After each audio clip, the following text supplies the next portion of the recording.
Salut à tous, Gémeaux Sorcière, j'espère que vous allez bien. On se retrouve aujourd'hui pour une nouvelle vidéo, est-ce qu'on va parler du corps?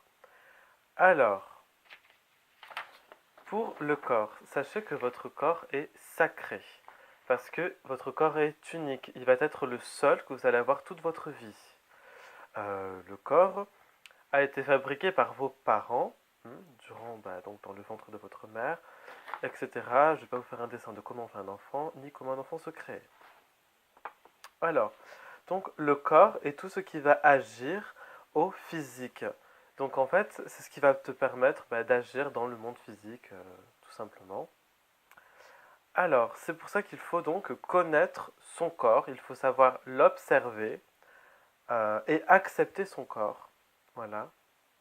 Et en prendre soin si possible, hein. Essayez de prendre soin de votre corps parce que vous savez que celui-là, donc autant l'aimer et l'accepter. Alors, on va pouvoir utiliser les parties de son corps comme, on va dire, ingrédients dans sa pratique. Là, je parlais dans ce domaine-là. On va voir après. Parce qu'en fait, comme vous le savez, chaque partie qui est à nous va nous représenter, est un lien avec nous.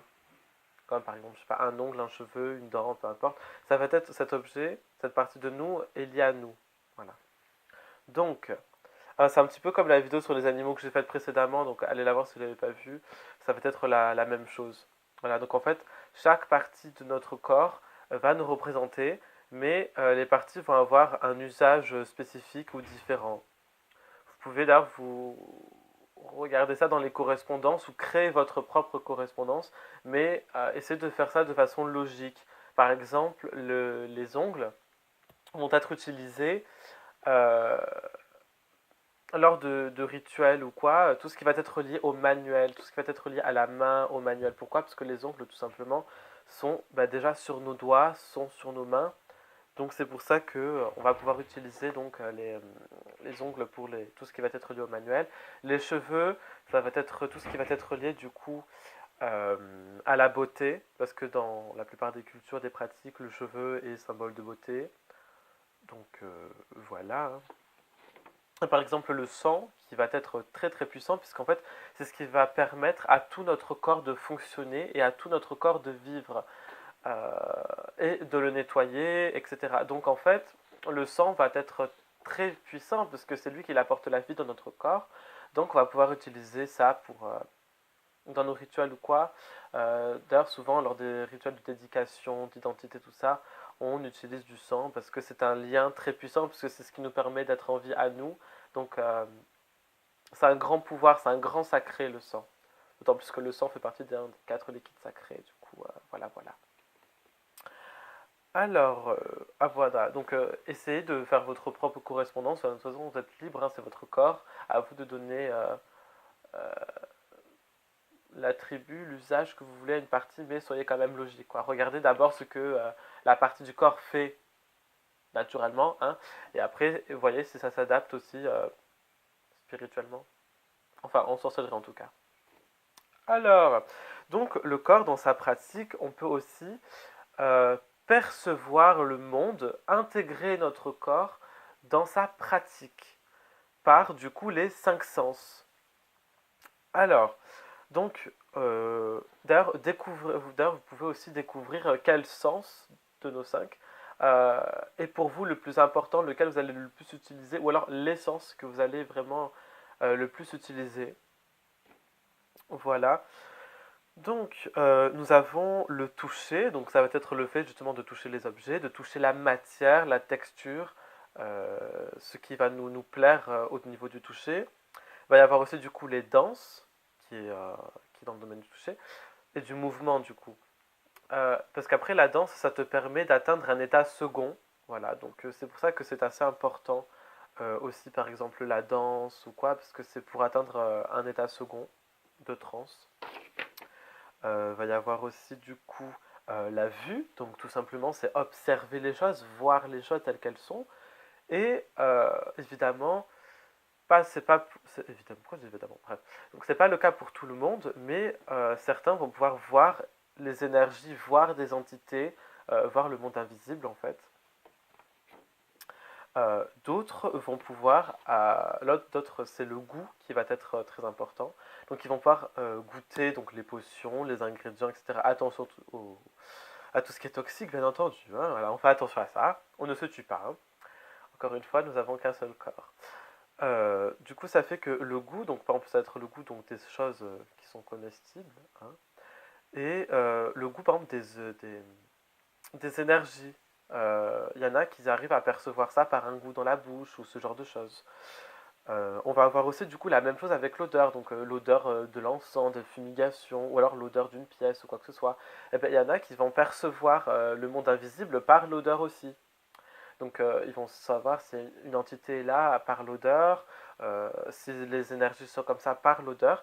Vraiment, on a trop cette image en mode qu'il faut ressentir les choses, on peut ressentir les esprits, on peut voir les esprits, mais on ne dit pas qu'on peut par exemple, les écouter aussi par le son. Donc on peut chanter, etc. pour attendre une seconde pour intégrer le son, le chant dans sa pratique, mais on peut aussi entendre le monde invisible, on peut aussi entendre les énergies, le bruit que ça va faire, on peut entendre des entités. Vous voyez, c'est pas juste ressentir et voir le monde, ça va être vraiment nos cinq sens qui vont nous aider à percevoir le monde physique et le monde invisible aussi. Enfin, le monde invisible, enfin, vous comprenez ce que je dis, hein, genre c'est tout le domaine des esprits, tout ça. Oui, j'ai mes notes, voilà. Alors, on va avoir du coup aussi... Bah, c'est tout, en fait, je fais que ça. Bah ouais, le son, du coup, il y en a qui vont entendre des murmures et tout ça, quoi, voilà. Alors, donc c'est à vous d'explorer, voilà, qu'est-ce qui va vous convenir le mieux. Voilà, qu'est-ce qui vous convient le mieux. Euh, Alors aussi, les actes sexuels vont être des actes physiques très très très puissants. Ça va être vraiment quelque chose de très très puissant parce qu'en fait, c'est la fusion de deux êtres, vous voyez. Donc, évidemment, que ce soit hétéro ou LGBTQ, genre peu importe, dans tous les cas, il y a une fusion qui se fait, on est d'accord. Peu importe ce qu'on est, on a une fusion, on entre dans la personne, quoi, voilà. Donc on est en fusion avec cette personne. Vous imaginez la puissance que ça a, cet acte, c'est tellement un acte de création, c'est un acte des plus puissants, tout simplement. Et on peut évidemment explorer la sexualité via les cinq sens, etc. Donc il y en a des choses à faire. Donc, ah oui aussi, le corps, c'est qu'il peut tomber malade. Le corps peut être blessé, on peut se fracturer une jambe, etc. etc. Et lorsqu'en fait notre corps va être blessé ou malade, un rhume, une diarrhée, voilà, tout ça, ben en fait, votre corps va concentrer toute l'énergie qu'il a pour se soigner, pour se guérir. Et donc ça va diminuer votre énergie disponible pour d'autres choses. Alors ça ne veut pas dire qu'on est HS, qu'on ne peut plus faire de la magie du tout, ça veut dire qu'on est diminué. Donc il va falloir adapter des choses, mais sinon t'es diminué parce que voilà, tu imagines, enfin je pense honnêtement qu'il vaut mieux soigner d'abord son corps avant de faire quoi que ce soit d'autre.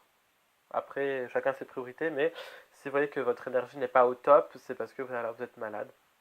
Et pour les personnes qui ont des maladies chroniques et ce genre de choses, donc moi je fais partie de ce petit groupe de malades là, malheureusement. Mais bon, on accepte encore une fois la chose, hein, et on vit avec, et on adapte les choses. Donc, même avec des maladies chroniques ou quoi que ce soit, on peut pratiquer toujours la sorcellerie, bien entendu. Il suffit juste d'adapter des choses. Voilà, par exemple, pour tracer les cercles, il y a des choses qui sont très compliquées. Moi, je vous ai d'ailleurs proposé une vidéo, est-ce qu'on peut tracer un cercle de façon simple, sans que ce soit trop coûteux. Voilà, un exemple. Il suffit tout simplement d'adapter la magie à ses besoins.